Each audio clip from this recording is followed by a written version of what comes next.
if you want to use voice typing on the OnePlus Nord CE5, first of all, you will have to go into the settings.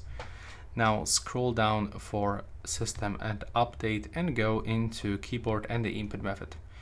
Select current keyboard, go to the manage keyboards and make sure that you turn on Google voice typing and click on it.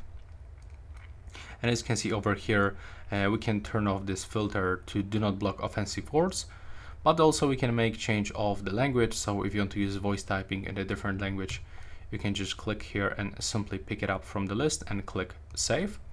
But also you can use this feature as offline. So the voice typing works only when you are connected to the Wi-Fi or mobile data.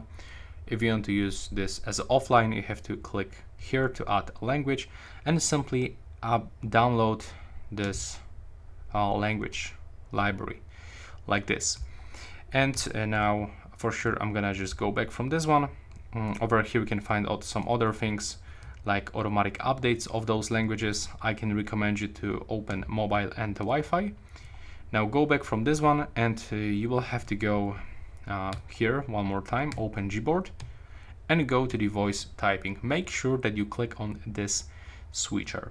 And now when you open your keyboard, you can just click here and tap on this icon. And right now you have to grant permission for your keyboard. And now you should get everything that you say on that pool that you have selected. As you can see now, it's actually translating everything that I'm saying into the text. So that's all. Thanks for watching.